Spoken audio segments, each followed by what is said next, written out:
Hello. I can't believe that I'm posting this late in the week, but I have been on vacation celebrating my mother's 80th birthday, which I cannot believe. But I'm so blessed to still have both my parents, actually.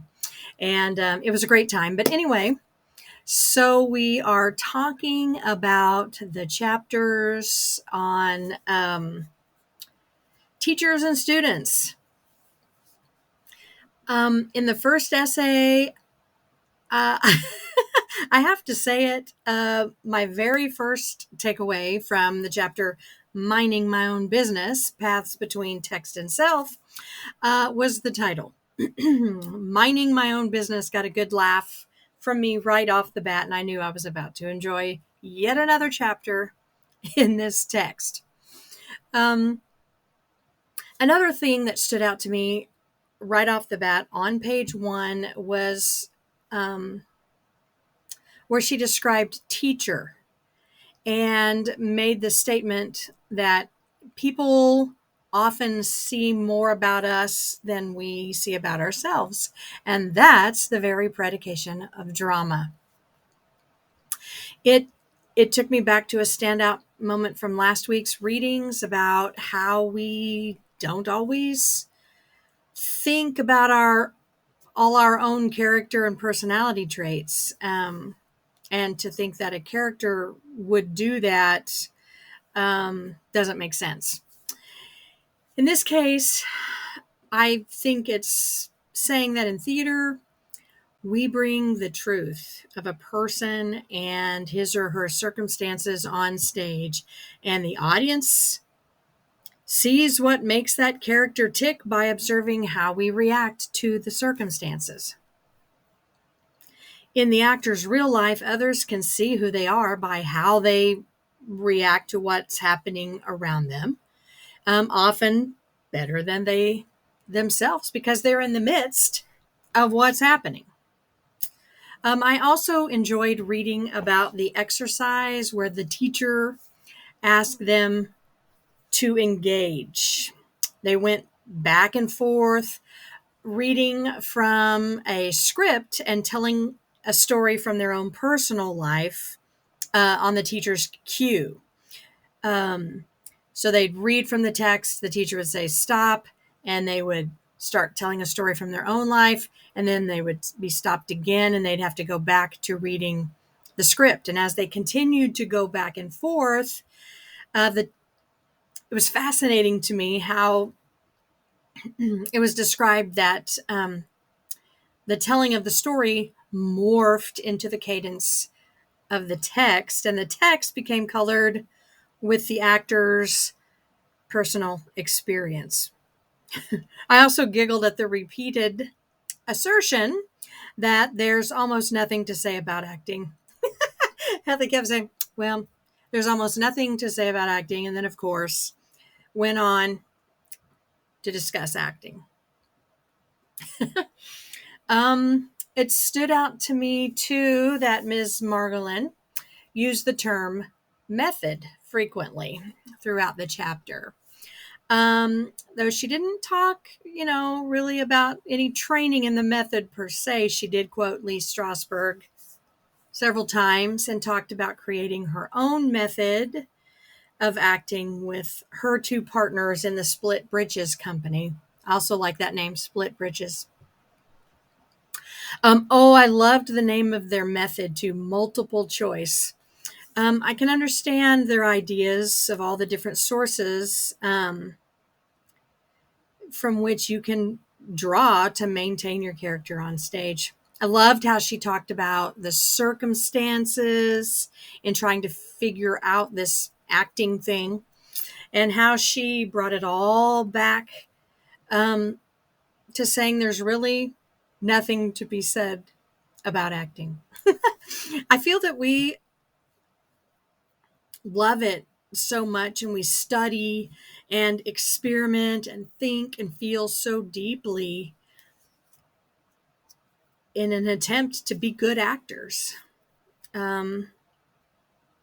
The takeaway from that for me was the idea that It's okay. People may laugh at our methods, but at least we have the guts to try. And then came the last section of the chapter and the story about the blind date, the Jewish guy. It was a personal story about how she found an unexpected source to draw from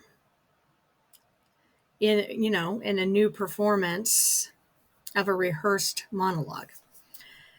All the emotion and the eroticism she newly placed into her character was for him.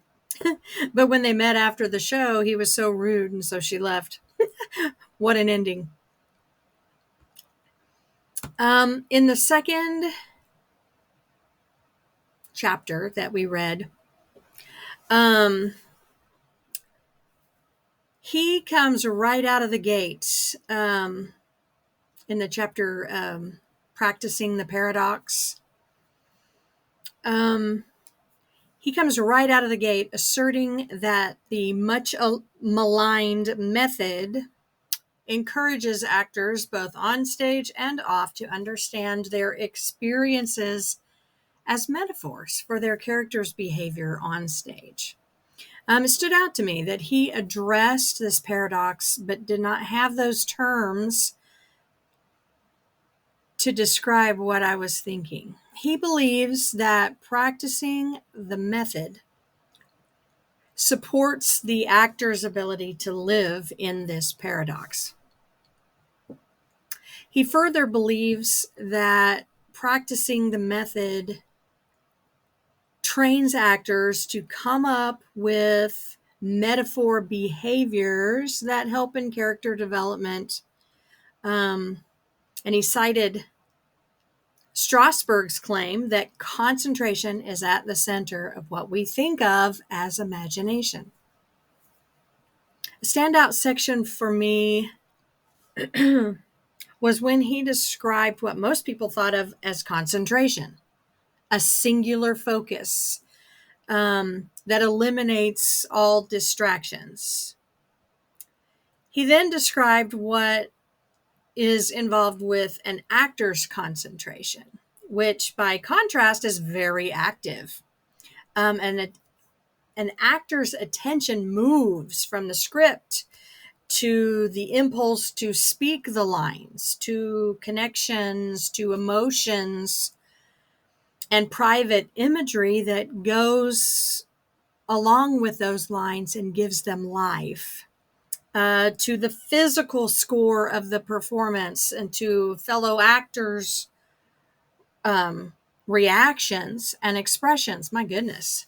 The actor's concentration is indeed busy. He mentioned Uta Hagen, my go-to teacher, whom I've never met. But he referenced her in the discussion of sense memory, or what he calls sensory work. And I agree with his assessment of how critics often accuse actors who use the method of being self-absorbed and using only their own memories on stage. But when the actual full process of sense memory or sensory work is in effect, the situation is not what the accusers say at all. It also stood out to me when he talked about encouraging his students to pay attention to the distractions as they rehearsed in class. Distractions like outside noises or people talking down the hall, things that they see or hear or smell in the room while they're rehearsing. I find that interesting, and I agree with it as well. I often remind my students that people don't go around reciting memorized words. When they talk with one another in real life, sounds happen. People yell things from across the room or down the hall. Or they stumble over a word. This happens frequently with my kids in rehearsal, and it paralyzes them. And I'm like, in real life, people stumble over their words. You back up and start over. Or you slow down and just repeat that one word. That doesn't mean you have come out of the moment. It adds to the moment because it is a real life situation that happens to real people. And it's natural and normal. So when they're acting and have to start over, or when they hear something and react to it or respond, that's good. It will make the connection between you and the character that much stronger to the audience. Lastly, I love the idea of secret. That was another thing I learned when I trained in Uta Hagen's book. We were often told to create some secret that made sense to the text, that could be physical or emotional, and use it in our playing of the character. We weren't to tell the director, we weren't to tell the other actors. We were just to have it as part of our given circumstances and something that nobody else knows. As an actor, I really enjoy having that secret with my character. And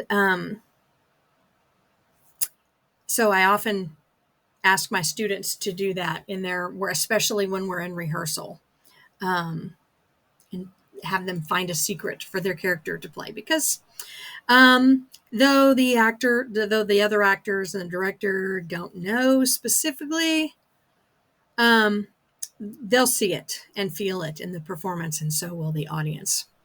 All in all, it was another great week of readings from these texts and from our book, and I enjoyed it a whole lot. I can't believe we're already in week 6, but I hope you enjoyed watching this video, and I've enjoyed getting to see your videos, and I can't wait to drop in and see what you guys had to say for the readings this week.